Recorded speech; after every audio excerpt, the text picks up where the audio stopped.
IUPAC red मामले में supreme court में लंच के बाद सुनवाई होगी। आईपैक मामले में ईडी की सुप्रीम कोर्ट में नई याचिका। ईडी ने कोलकाता पुलिस अफसरों पर आरोप लगाए हैं। बड़े पुलिस अधिकारियों ने जांच में बाधा डाली है। ईडी ने की है पुलिस कमिश्नर को सस्पेंड करने की मांग। तो लगातार आपको बता दें कि आईपैक मामला बिल्कुल ही गहराता जा रहा है और अब सुप्रीम कोर्ट में सुनवाई होगी। ईडी ने कोलकाता पुलिस अफसरों पर आरोप लगाए हैं और वो तस्वीर भी आपके टेलीविजन स्क्रीन पर जब ममता बनर्जी खुद पहुंच गई थी जांच एजेंसियों के सामने, और ये फाइल लेकर भी कई सवाल उठ रहे हैं कि आखिर इस हरी फाइल में क्या है। लेकिन आपको बता दें अब सुप्रीम कोर्ट तक मामला पहुंच चुका है। लगातार अगर जांच एजेंसियों की बात की जाए तो इसके खिलाफ ममता बनर्जी मुखर रही हैं और जांच एजेंसियों के खिलाफ लगातार वो निशाना साध रही हैं। एक तरफ ममता बनर्जी का कहना है कि चुनावी डेटा यहां पर चुराने की पूरी कोशिश की गई है, तो दूसरी तरफ ईडी की तरफ से दलील दी जा रही है कि कहीं ना कहीं यहां पर जांच में बाधा डालने की पूरी कोशिश की गई। तो ईडी की ओर से तुषार मेहता की तरफ से दलील दी गई है। बंगाल में पहले सीबीआई के साथ भी ऐसा ही हुआ था। यह दलील दी गई है कि सीबीआई के साथ भी पहले ऐसा ही हुआ था और अब ईडी की कार्रवाई में भी सीएम ममता बनर्जी बाधा डाल रही हैं। ईडी के एक अधिकारी का फोन भी छीना गया। तो देखिए यह भी दलील दी गई है कि ईडी के एक अधिकारी का फोन भी छीना गया है जांच के दौरान।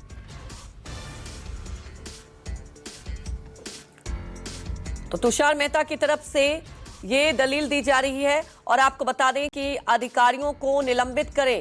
हाईकोर्ट में सुनवाई के दौरान जंतर मंतर बन गया था। हाईकोर्ट में भीड़ ने भी हंगामा किया। ईडी की तरफ से यह कहा जा रहा है।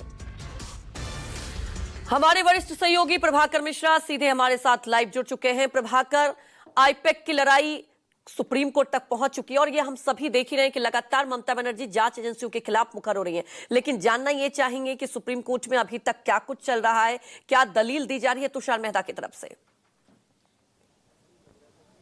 करीब 1.5 घंटे के आसपास सुप्रीम कोर्ट में सुनवाई चली है और इसमें सॉलिसिटर जनरल और एडिशनल सॉलिसिटर जनरल दोनों ने अपने अपने तरफ से बातें रखी और उसमें जो याचिकाएं हैं उसमें से एक याचिका में तो ये बात कही गई है कि मुख्यमंत्री ममता बनर्जी के खिलाफ एफआईआर दर्ज करने की मांग की गई है। एएसजी वीएस राजू ने कोर्ट से मांग की कि ये थेफ्ट का मामला है, चोरी का मामला है। जिस ढंग से वो ईडी दफ्तर गई है, वहां पर जो दस्तावेज सीज किए गए थे उसे उन्होंने छीन लिया था।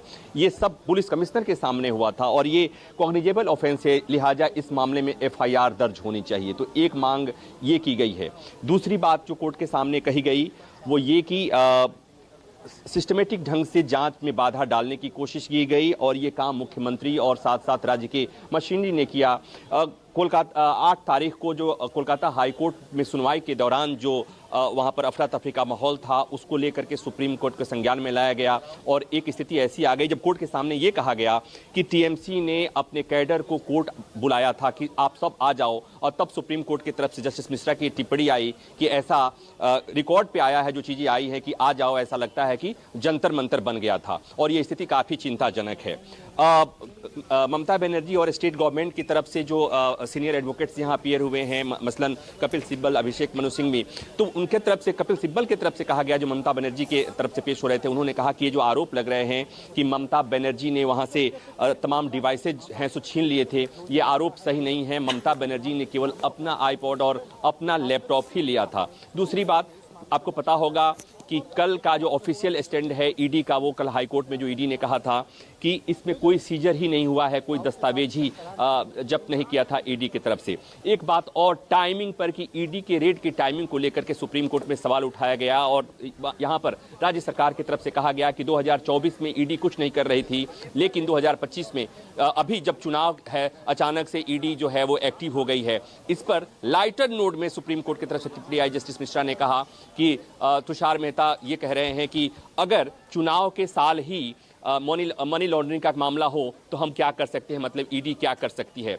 इस पर तुषार मेहता ने उसी में एक टिप्पणी कर दी कि अभी राज्य में चुनाव नहीं है। उसके बाद से ये कहा गया ममता बनर्जी की तरफ से जो वकील पेश हो रहे थे कि माय लॉर्ड, ये भी गजब की स्थिति है कि सॉलिसिटर जनरल को ये नहीं पता है कि राज्य में चुनाव है, और तब सॉलिसिटर जनरल ने कहा कि अभी चुनाव की अधिसूचना कहाँ आई है। तो कुल मिलाकर ये सवाल थे, ये टाइमिंग को लेकर सवाल था। जो टाइमिंग बार बार ये होती है कि किसी राज्य में जब चुनाव होता है तो अचानक ईडी एक्टिव हो जाती है। तो ये बात है। तो कुल मिलाकर ये कि सुप्रीम कोर्ट ये कह चुका है कि मामला गंभीर है। सुनवाई के दौरान ही कोर्ट ने कहा कि जो आरोप लग रहे हैं, जो बातें आ रही हैं, वो मामला बहुत गंभीर है और ऐसे में हम राज्य सरकार को नोटिस जारी करेंगे।